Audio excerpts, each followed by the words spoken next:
తాకట్టులో ఉన్న బంగారాన్ని విడిపించి ఆ రోజున్న మార్కెట్ ధర కట్టి మిగిలిన డబ్బును మీకు అందిస్తుంది కొమ్మూరి గోల్డ్.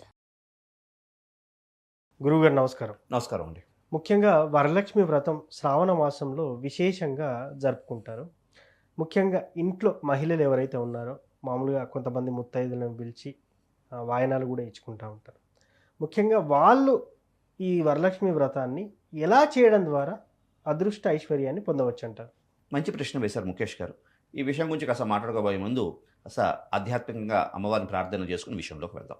కాళాభ్రాభాం కటాక్షై రడికులభయదాం మౌలిబద్ధేందురేకాం శంఖం చక్రం కృపాణం త్రిశమపికరై రుర్వహంతిం త్రినేత్రాం సింహస్కంధాదిరూఢాం త్రిభువనమఖిలాం తేజసా పూరయంతీం ధ్యాయే దుర్గాం జయాఖ్యాం త్రిదశ పరివృతాం సేవితాం సిద్ధికామీ. శ్రీ దుర్గాపరాదేవతాయ నమో నమః. అస్మద్గురు చరణారవిందాభ్యో నమో నమః. అస్మత్పితు శ్రీ భమిడి వెంకట సుబ్రహ్మణ్య శర్మ పాదారవిందాభ్యో నమో నమః. ప్రధానంగా మనకి శ్రావణ మాసం వస్తున్నది అంటేనే పండగల మాసం. ఎందుకు అంటే ఆషాఢ మాసం గురు పౌర్ణమి వచ్చింది అంటే ఇంకా పండగలు ప్రారంభమైంది అని. అందుకే గురువు మనకి ప్రకృతి కూడా చూడండి చాలా విశేషంగా మనకి ఎలా చెప్తుందంటే ఏదైనా మనకి ప్రథమం గురువు, తదుపరి ఇక పూజలు ప్రారంభమయ్యాయి అన్నట్లుగా ఇంకా ఆషాఢ మాసం వెళ్ళిపోయి శ్రావణ మాసం. శ్రావణ మాసం వచ్చింది అంటే ఇక దేవత పండుగలన్నీ ఇంకా ప్రారంభమవుతుంటాయి. శ్రావణ మాసంలో కృష్ణాష్టమి అనుకోండి, రాఖీ పౌర్ణిమ అనుకోండి, వరలక్ష్మి అని వ్రతం అనుకోండి, ఇవన్నీ కూడా విశేషంగా శ్రావణ సోమవారాలు అనుకోండి, ఇవన్నీ చాలా విశేషంగా వచ్చినటువంటివి. అయితే ప్రధానంగా ఇప్పుడు ఈ శ్రావణ మాసంలో వరలక్ష్మి వ్రతం ఏ విధంగా చేసుకోవాలి, అదేవిధంగా శ్రావణ మాసంలో అమ్మలందరూ కూడా ఏ విధంగా చేసుకోవాలి, మామూలుగా శ్రావణ మాసం ఏ విధంగా సద్వినియోగం చేసుకోవాలి అనే విషయం గురించి మాట్లాడుకుంటే ప్రధానంగా మనకి మాసాలన్నింటిలో కన్నా ఆషాఢం, శ్రావణం, అదేవిధంగా మాఘం, అదేవిధంగా ఆశ్వీజం, ఈ 4 మాసాలు కూడా అమ్మవారి ఉపాసన శాక్తేయ ఉపాసనకి చాలా ప్రాశస్త్యం కలిగినటువంటి మాసాలు. అయితే ప్రధానంగా తీసుకుంటే ఈ శ్రావణ మాసంలో మనకి సుమారు ఎప్పుడు ప్రారంభమవుతున్నది అంటే ఆగస్టు 13వ తేదీ నుంచి మనకి ఈ శ్రావణ మాసం అనేది ప్రారంభమవుతున్నది. అయితే ఈ శ్రావణ మాసం ఏ విధంగా సద్వినియోగం చేసుకోవాలనే విషయం గురించి ఫస్ట్ మాట్లాడుకుని తర్వాత మన వరలక్ష్మి వ్రతం గురించి మాట్లాడుకుందాం. శ్రావణ మాసం ప్రధానంగా ఎవరెవరు ఈ ఆర్థిక ఇబ్బందులతో బాధపడుతుంటారో, రుణబంధాలతో బాధపడుతుంటారో వారందరూ కూడా ప్రధానంగా లక్ష్మీ అమ్మవారికి సంబంధించి లక్ష్మీ అమ్మవారు శ్రావణ మాసం లక్ష్మీ అమ్మవారికి చాలా ప్రీతి.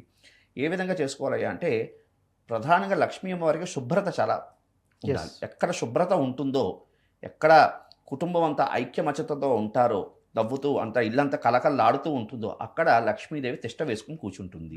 కాబట్టి అమ్మలందరూ ఏం చేస్తారంటే శ్రావణ మాసం ప్రారంభమైంది అనేది ఒక 30 రోజులు సుమారుగా 30 రోజులే కదా మనకి ఏదైనా ఒక మాసం అంటే 30 రోజుల పాటు చక్కగా నిత్యము కూడా బ్రాహ్మీ ముహూర్తంలో నిద్ర లేవడం. బ్రాహ్మీ ముహూర్తంలో అంటే 7 గంటలకి 8 గంటలు కాదండి, సుమారుగా 4:30 నుండి 5:30 లోపల కాలంలో కాస్త ఇంట్లో స్నానాది చేసుకుని చక్కగా దీపారాధన చేసుకోవడం, శుచి శుభ్రంగా చేసుకుని దీపారాధన చేసుకోవడం. దీపారాధన కూడా భర్త వెలిగించాలా భార్య వెలిగించాలని ఇందులో సందేహాలించవలసిన అవసరం లేదు.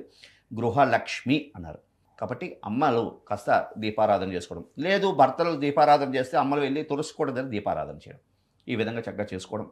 చక్కగా అమ్మవారికి సంబంధించి మహాలక్ష్మి అమ్మవారికి సంబంధించి చక్కగా ఒక 30 రోజులు ఆరావళి కుంకుమతో అమ్మవారికి చక్కగా అర్చన చేసుకోవడం. అదేవిధంగా గవ్వలు, అదేవిధంగా గోమతి చక్రాలు, అదేవిధంగా తెల్ల గులివింజ గింజలు, ఇటువంటి ద్రవ్యాలు పక్కన పెట్టుకుని అమ్మవారికి చాలా ప్రీతికరమైనటువంటి ఇవన్నీ వస్తువులు అన్నమాట. ఇవన్నీ కూడా పక్కన పెట్టుకుని చక్కగా అమ్మవారికి ఆరావళి కుంకుమతో సుగంధమైనటువంటి ద్రవ్యాలతో అమ్మవారికి చక్కగా పుష్పాలతో పూజ చేసుకుంటూ మహాలక్ష్మి అష్టకం 3 సార్లు పఠనం, అది ప్రాతకాలమా సాయంకాలమా అనేది వారి ఇష్టం. 3 సార్లు మహాలక్ష్మి అష్టకం పారాయణ చేస్తూ శ్రీ సూక్త విధానంగా అమ్మవారికి కుంకుమార్చన చేసుకుంటూ శ్రీం హ్రీం శ్రీం కమలే కమలాలయే ప్రసీద ప్రసీద శ్రీం హ్రీం శ్రీ మహాలక్ష్మి నమః అనే మంత్రాన్ని గురువు గారి దగ్గర ఉపదేశం పొంది, ఎవరైనా గురువులు ఉంటారు కదా వారి దగ్గర ఉపదేశం పొంది చక్కగా ఈ యొక్క మంత్రాన్ని చక్కగా దీంతో సంపుటీకరణం చేస్తూ మహాలక్ష్మి అమ్మవారికి ఆ 4 రోజులు చక్కగా పూజ చేసుకోవడం. సాయంకాలం పూట అమ్మవారిట ఈ శ్రావణ మాసంలో ప్రదోషకాలం అంటే కరెక్ట్గా సూర్యాస్తమయం అవుతున్నది అనే సమయంలో చక్కగా దీపారాధన చేసుకుని ఇంట్లో వీధి తలుపు తీసి పెరటి తలుపు వేయాలి. వీధి తలుపు తీసి పెరటి తలుపు వేయాలి. వేసి ఆ ఇంట్లో ధూపం మహిసాక్షి అదే కొన్ని గుగ్గిలాలతో ధూపం ఎవరు వేసి చక్కగా ఆ సమయంలో మహాలక్ష్మి అష్టోత్తరం కానీ లేదంటే కనకదార స్తోత్రం కానీ ఇది చదువుతారో అమ్మవారిత గవ్వలు పట్టుకుని తిరుగుతూ ఉంటుంటారు. ఓకే. ఓకే. ఆ ఎవరు చదువుతారో వాళ్ళ ఇంట్లో వచ్చి తిష్ట వేసుకుని కూర్చుంటుంది. కాబట్టి ఈ విధంగా ఈ నెల రోజులు చేసుకోవడం ద్వారా ఉత్తమమైనటువంటి ఫలితాలు పొందడానికి అవకాశం అనేది ఉంటుంది. ఓకే. ఇంకా ప్రధానంగా మనం వరలక్ష్మి వ్రతం గురించి మాట్లాడుకుంటే, వరలక్ష్మి వ్రతం ఈసారి మనకి 21వ తేదీన వస్తున్నది. అది కాకుండా విశేషం ఏమిటయ్యా అంటే, అనురాధ నక్షత్రంతో వచ్చినటువంటి వరలక్ష్మి వ్రతం చాలా వైశిష్ట్యం. ఎందుకంటే అమ్మవారికి సంబంధించి కొన్ని విషయాల్లో అనురాధ నక్షత్రం అమ్మవారికి చాలా ప్రీతి అని కూడా అంటూ ఉంటారు. కాబట్టి ఆ వరలక్ష్మి వ్రతం రావడం, ఆ రోజు ఏమిటి చేసుకోవాలయ్యా అంటే, ప్రాతకాలం నిద్రలేచి కాలకృత్య కార్యక్రమాలు తీర్చుకుని అమ్మవారిని చక్కగా ప్రార్థన చేసుకోవడం. అమ్మ ఈ రోజు నేను చక్కగా వరలక్ష్మి వ్రతాన్ని చేస్తున్నాను, చక్కగా మహాదేవ్యై చ విద్మహే విష్ణుపత్ని చ ధీమహి తన్నో లక్ష్మీ ప్రచోదయాత్ అంటూ మనస్సులో అమ్మవారిని తదేవ లగ్నంగా స్మరణ చేస్తూ, అమ్మ ఈరోజు నేను చక్కగా నీ యొక్క వ్రతాన్ని చేస్తున్నాను, నాకు ప్రతి అడుగున కూడా నువ్వే ఉండి నా ఇంట్లో సుఖ సౌఖ్యాలని ప్రసాదించమ్మా అంటూ శ్రద్ధావాన్ లభతే జ్ఞానం అని మనకి శాస్త్రం చెప్తుంది. ఎంత శ్రద్ధగా చేస్తే, ఎందుకంటే ఇప్పుడు ప్రస్తుతం ఎరగ నడుస్తుందంటే గత ఒక 7-8 ఏళ్ళు 10 ఏళ్ళ నుంచి చూస్తున్నా ఏమవుతున్నది అంటే, ఈ విగ్రహాలు అలంకరణ తయారు చేయడం, ఈ అమ్మవారిని తయారు చేయడం, దీంట్లో ఈ నవకాయ పిండి వంటకాలు తయారు చేయడం, వీటిలో పడిపోయి అమ్మలు అందరూ అలిసిపోయి ఇంకా పూజ జరిగి వచ్చేసరికి నీరసించిపోతున్నారు. ఓకే. కానీ నేను అందరికీ చెప్పేది ఏమిటయ్యా అంటే, చక్కగా ఏవో అవకాశం ఉంటే, శక్తి ఉంది 9 వంటకాలు చక్కగా చేసుకోవడం, లేదు శక్తి లేదు చక్కగా ప్రధానంగా 3 కానీ 5 కానీ 7 కానీ 9 కానీ ఈ విధంగా సంఖ్య, ఈ రకంగా పిండి వంటకాలు చేసుకోవడం, చక్కగా ఉదయం లేవడం, కాలకృత్య కార్యక్రమం తెచ్చుకొని అమ్మవారిని తలుచుకుని చక్కగా ఈ రోజు నుంచి వరలక్ష్మి వ్రతాన్ని చేస్తున్నా అని చెప్పి గుమ్మాలకి చక్కగా పసుపు రాసే బొట్టులు పెట్టి, చక్కగా ఇంటి గుమ్మానికి ద్వారదేవత ఊర్ధ్వ భాగంలో గణపతిని ఉన్నాడని భావన చేస్తూ గణపతికి ఒక నమస్కారం పెట్టుకుని మామిడాకులు కట్టుకుని చక్కగా ఇంట్లో అంతా మడిగా శుచిగా, ఇల్లంతా ఎక్కడ శుచి ఉంటుందో లక్ష్మీదేవి అక్కడ తిష్ట వేసుకుని కూర్చుంటుంది. ప్రప్రథమంగా అదే నేను చెప్పుకుంటూ వచ్చింది. ఈ విధంగా చక్కగా చేసుకుంటూ కుటుంబంలో ఎవరు కలహాలు పెట్టుకోకుండా, ఎందుకంటే ఎక్కడ గలాటాలు ఉంటాయో అమ్మవారు అక్కడ ఉండదు, ఎక్కడ రోదన, ఎక్కడ ఏ రోజు ఇంట్లో ఈ వరలక్ష్మి వ్రతం అని కాదు, శ్రావణ మాసంలో ఏ గృహలక్ష్మి ఇంట్లో కంటతడి పడుతుందో ఆ ఇంట్లో మహాలక్ష్మి అమ్మవారు ఉండదు.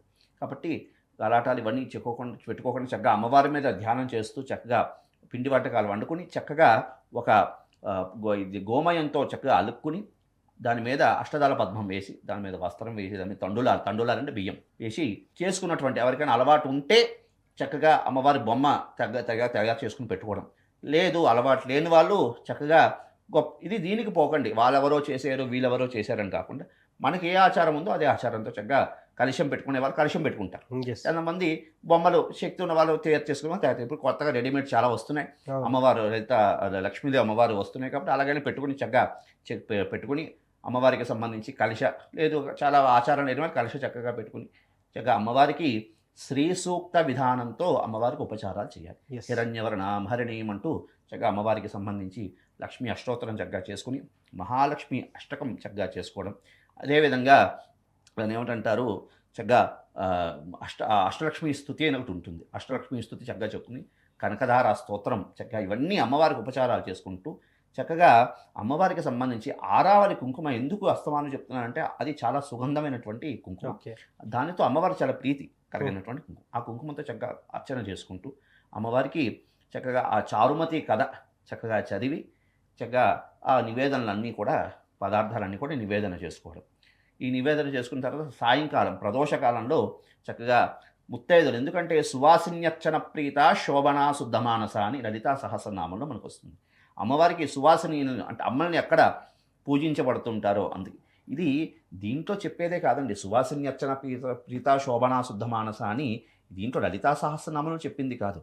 అమ్మల్ని ఎక్కడ శక్తి స్వరూపిణులుగా పూజించబడతారో దేవతలు అక్కడ తిష్ట వేసుకుని కూర్చుంటారో శాస్త్రమే చెప్తున్నటువంటి విషయం. కాబట్టి చక్కగా ప్రదోషకాలంలో చక్కగా అమ్మలందరూ కూర్చుని చక్కగా అమ్మవారికి సంబంధించి చక్కగా మళ్ళీ పునఃపూజ చేసుకోవడం, చక్కగా దీప నైవేద్యాలు చెప్పుకుని అమ్మవారి మీద 4 మంగళ కీర్తనలు చక్కగా పాడుకుని ఆ సువాసినులందరినీ కూడా చక్కగా అమ్మ స్వరూపంగా భావన చేస్తూ కాళ్ళకి పారాయణ అంతా పెట్టి అమ్మవారికి ఈ విధంగా చేసుకుంటూ ఆ రోజు నియమబద్ధంగా ఆ రోజు పాటించాల్సిన బ్రహ్మచర్యాశ్రమం ఇవన్నీ నియమబద్ధంగా ఉంటూ చక్కగా ఆ విధంగా చేసుకుంటే మహాలక్ష్మి అమ్మవారు ఖచ్చితంగా అనుగ్రహించి వారి యొక్క సకల కష్టాలు కూడా తీర్చి చక్కగా ఆ ఇల్లు కూడా చక్కగా ధనధాన్య సమృద్ధితో కలగడానికి అవకాశం ఉంటుంది. ఇంకొక విషయం అండి, చాలామంది వరలక్ష్మి వ్రతం ఒక్కడే చేసేస్తారు, అమ్మవారికి పూజ చేసి వదిలేస్తారు.